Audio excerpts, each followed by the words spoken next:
deslizamentos de encostas, inundações, explosões e o risco de doenças. Situações como essas podem ser evitadas através da prevenção. Conscientizar a população para evitar acidentes. Esse é um dos objetivos da Defesa Civil.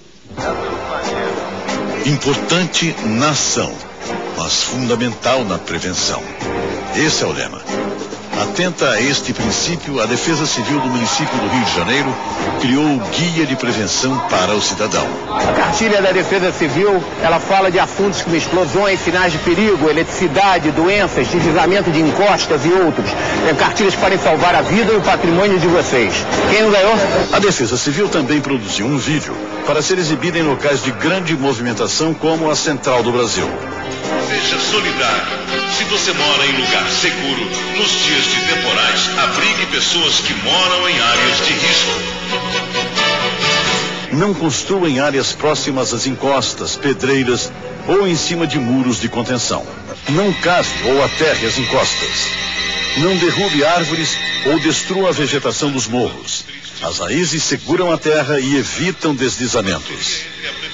Não jogue lixo nas encostas, valas, rios e canais. Lixo deve ser colocado em sacos e depositado em containers ou caçambas da Conlurb. Não construa em cima das áreas de escoamento de água, nem em beiras de rios. Verifique sempre se o sistema de escoamento de água está livre. Se você mora em locais abaixo de depósitos de lixo, barrancos, pedras ou sobre valas naturais, abandone o local em dias de chuva forte. Além do vídeo e das 34 páginas do guia, a Defesa Civil também realiza vistorias preventivas na cidade.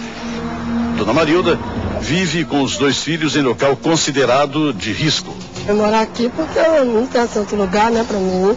Eu moro na casa dos outros, né? E aí não tenho, na casa dos outros, muita gente. Aí eu peguei, a moça morava aqui pra mim. Aí eu peguei e vim pra cá com meus 2 filhos. Entendeu? Mas eu tenho medo de ficar aqui, que aqui é minha área de risco, né? Como vocês falaram, né? Mas não tem outro lugar para ir. Aqui no local a gente verifica, primeiro, o tipo construtivo da casa. É uma casa de madeira, construída sem qualquer critério técnico nenhum, que a construção por si só já caracteriza o risco. Né? A gente vê que se bater um vento forte aqui nessa casa, ela pode até o vento ocasionar o seu desabamento.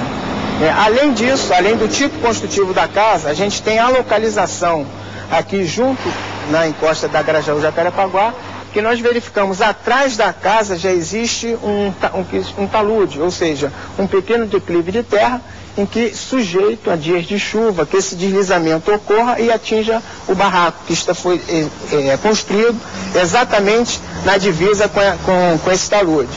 Acima, inclusive, nós temos blocos rochosos, quer dizer, aqui é uma área de nascente de vários blocos rochosos que existem.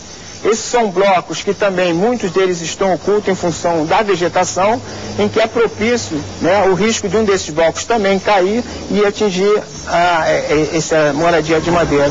Os técnicos da Defesa Civil fazem cerca de 80 visitas diariamente. Além das vistorias preventivas, a corporação também realiza vistorias emergenciais. Essa floricultura no centro do Rio pegou fogo. A Defesa Civil esteve no local. Nós verificamos deformações em elementos estruturais, no caso aqui vigas, lajes, elas ficam deformadas, caracterizam um risco iminente de desabamento. As vistorias são gratuitas e podem ser solicitadas para o endereço eletrônico ouvidoria_rio.rio.rj.gov.br. 199 Defesa Civil, Prefeitura do Rio, bom dia. Outra forma de entrar em contato com a Defesa Civil é através do telefone 199. Aqui no Centro de Operações, além das vistorias, nós recebemos vários tipos de solicitações. Aqui é feita a primeira triagem e assim que a gente descobre qual é a ocorrência, nós fazemos o acionamento para o órgão que tem que fazer a ação direta para a ocorrência. No verão, apesar de todo o trabalho preventivo feito pela Defesa Civil, além das obras realizadas pela Prefeitura, nós estamos sujeitos à entrada de chuvas muito fortes, o que faz com que uma cidade como a nossa, ela esteja sujeita à inundação e deslizamento de encostas. Com relação a esse micro-leão dourado da sua casa, a Defesa Civil não faz a captura. Eu posso te indicar o INBAMA, linha verde INBAMA, que é 0800 61 80 80. Muitas pessoas ligam, às vezes, com algum tipo de problema que não é atribuição direta da Defesa Civil, mas nós recebemos essa solicitação e encaminhamos para o órgão competente. E especificamente no momento adverso, no momento do desastre, da necessidade, nós intervimos imediatamente, como é o caso do Jacarezinho. Em julho deste ano, a explosão de um botijão de gás derrubou um prédio de 3 andares na favela do Jacarezinho, zona norte do Rio. 6 pessoas morreram, 5 ficaram feridas. Os órgãos que tiveram participação direta lá nesse evento do Jacarezinho, logicamente a Defesa Civil Municipal, o Corpo de Bombeiros, com a atividade de resgate das prováveis vítimas. E aí, com a chegada nossa, da equipe de Defesa Civil Municipal, nós começamos a avaliar uma série de necessidades de outros órgãos estarem presentes para poder desenvolver as atividades ali. Então foi acionada a própria Conlurb, com todo o seu efetivo e maquinário para ajudar na remoção dos escombros. Foi acionado o DOI, que é o Departamento Especializado da Secretaria de Obras, que envolve essa parte também de demolições. Nós tivemos a participação da Rio Luz, porque esse evento ele aconteceu quase que no final da tarde, início da noite, e as equipes de trabalho precisaram entrar pela madrugada dentro. Então, a Rio Luz entrou com o suporte de iluminação, a própria Guarda Municipal e 7 Rio, para poder auxiliar no trânsito ali ao entorno. Tivemos a participação da Secretaria de Assistência Social, que cuidou da recepção ali das pessoas que ficaram desabrigadas e desalojadas. Ao todo, foram 12 dias de trabalho. Os entulhos foram removidos e as vias de acesso ao local liberadas. A maior dificuldade era a gente estar trabalhando ali, sabendo que existiam pessoas ali, pessoas como cada um de nós ali, presas, e uma necessidade de empregar uma velocidade nos trabalhos para tentar ainda resgatar alguma pessoa com vida. 3 meses após o acidente, a Defesa Civil volta ao local. A senhora morava aqui em alguma dessas casas? Morava aqui. Morava nessa casa? A senhora estava no dia? Estava. Aquilo caiu tudo em cima de mim até eu tomar noção do que estava acontecendo, que a poeira baixou, que eu vi, isso aqui estava tudo no chão. Nós intensificamos as ações de prevenção aqui na região, falando especificamente do acidente que envolveu o botijão de gás, e de praticamente 4 meses passados nós já tivemos 5 inserções na região e sempre procurando intensificar, porque a gente sabe que é um problema crônico essa questão do manuseio do botijão de gás, que é o que tudo indica que foi a grande causa do acidente. A favela do Jacarezinho possui cerca de 80 mil habitantes. Muitos deles vivem em condições precárias. Rita de Cássia aproveitou para solicitar uma vistoria da Defesa Civil na casa dela. Major Braga, nós vimos na reportagem que em meio à entrevista que o Major Igor estava concedendo, ele foi solicitado por uma moradora da favela do Jacarezinho que havia perdido a casa numa explosão. Mesmo em dias normais, o contingente da Defesa Civil e dos órgãos correlatos é um contingente suficiente para atender a toda a demanda da população? É sim, com certeza. Nós agora, só na Defesa Civil, temos um quadro de 35 engenheiros que cuidam de toda essa parte de vistorias, nessa parte preventiva também. No dia de rotina, a gente tem 35 engenheiros à disposição da população. Major Braga, nós vimos também na reportagem muita gente do povo junto ali naquele momento de socorro, né? Não era só curiosidade, a gente via a intenção de ajudar. Qual deve ser o comportamento da população num momento como esse? O mais importante da população é saber até aonde ela tem a capacidade de ajudar. O que a gente tem como mais importante para a população fazer é saber o órgão que ela vai acionar. Por exemplo, num desastre de automóvel, né, ela se depara com uma vítima.